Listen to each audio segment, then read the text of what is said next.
बापूजी ने भगवान महावीर की चर्चा अपने साधकों के सामने की और महावीर जी के शिष्य गौतम के जरिए बखूबी समझाया कि कर्मों की गति अति न्यारी होती है।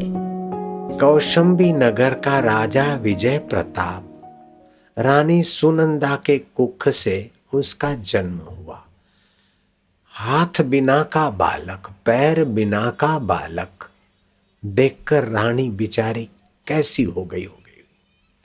बड़ी बड़ी विचित्र आंखें और राक्षसी जैसे दांत, भयानक चेहरा और मांस की लोथ। दाई ने देखा, रानी तो एक बार चीखी कि ये मेरे कुख से ये भयंकर आपदा, लेकिन मां का हृदय मां होता है। राजा को बुलाया। राजा कौशंबी नगर का सम्राट नगर में इस भयंकर आपदा रूप बेटे की खबर नहीं देंगे? ये कोई मेरे पाप का फल है? नहीं, राजा के पाप का फल नहीं था, लेकिन उस बालक का अगले जन्म के पाप का फल वो भुगतने के लिए आया था। उन दिनों में महावीर कौशंबी नगर में सत्संग के लिए आए तो एक अंधे ने पूछा कि इतनी चहल पहल और इतना लोगों का आना जाना रास्ते पे से क्या बात है? कोई राजा का जन्म दिवस है या कोई पर्व है? बोले नहीं, एक महात्मा आए हैं, उच्च कोटि के संत आए। उस अंधे ने कहा भाई मुझे भी ले चलो। एक युवक को दया आ गई, उस अंधे का हाथ पकड़ के वो महावीर के सत्संग में उसे ले गया, आगे बिठा दिया। महावीर आए, थोड़ी देर शांत आत्मा हो गए। बुद्धिमान लोग भी संत के साथ शांत हो गए। फिर महावीर ने सत्संग शुरू किया। महावीर सत्संग करते, लेकिन महावीर का खास शिष्य गौतम बार बार उस अंधे पर नजर जमा रहा है। अंधे का शरीर ऐसा था कि मक्खियां बिन बिना रही थी। आंखों से तो नहीं देखता, कान से भी नहीं सुनता और खुजलाता रहता। गौतम बार बार उधर देखता था तो महावीर की नजर पड़ी।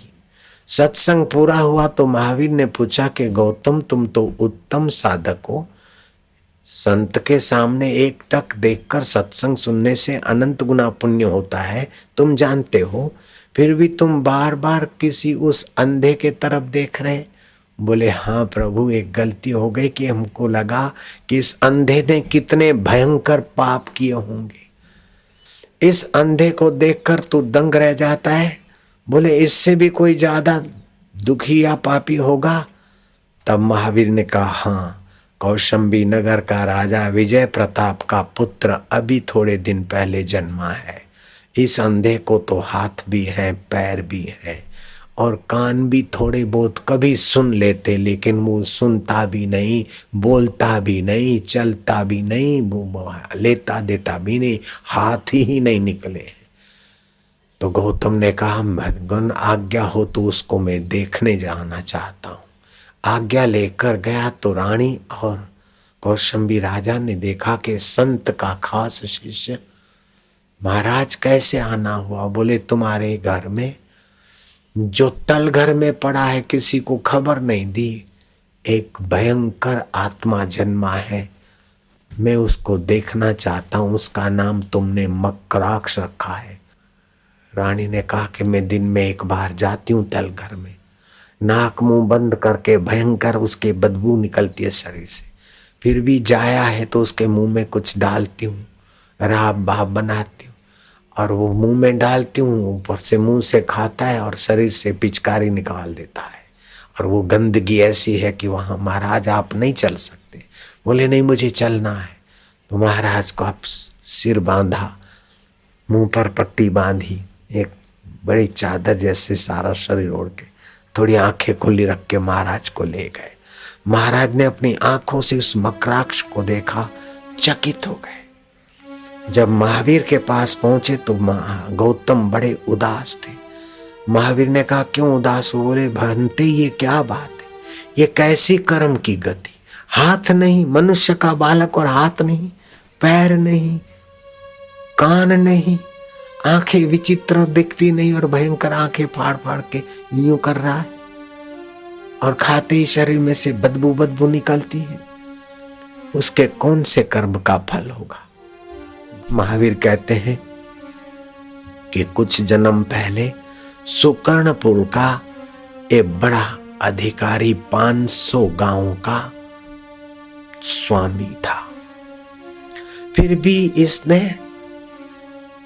पाप ताप करना नहीं छोड़ा और लोगों का शोषण और लोगों का दमन कर करके और बड़ा बनने के लिए उसने अपने हाथों से, अपने पैरों से और अपने कानों से चमचागिरियों की बात सुनकर न जाने क्या क्या जुल्म किए। उन सारे जुल्मों का फल भुगतने के लिए प्रकृति ने उसको ये दंड भोगने के लिए शरीर दिया। राजा होने की वासना थी इसलिए राजपुत्र तो बना, लेकिन हाथ नहीं, पैर नहीं, कान नहीं और भुगत रहा है पीड़ा। गौतम, कर्म की गति बड़ी गहन है। कर्म करते समय आदमी पीछे मुड़कर नहीं देखता है, लेकिन कर्म का फल जब भोगना पड़ता है तो पाहि माम करता है। अवश्यमेव भोक्तृत्वम कृतम कर्म शुभाशुभम। जीव को अपने शुभ अशुभ कर्म का फल भुगतना पड़ता है, ये अवश्यम भावी है। बोले ये अन्याय हो गया, अन्याय नहीं होता, जो होता है न्याय ही होता है। अगर कोई अन्याय करता है तो आपको वो देर सबेर उस अन्याय करने वाले से भी न्याय होगा, उसको दंड मिलेगा। आपका कोई न कोई कर्म आपको ये करवा रहा है।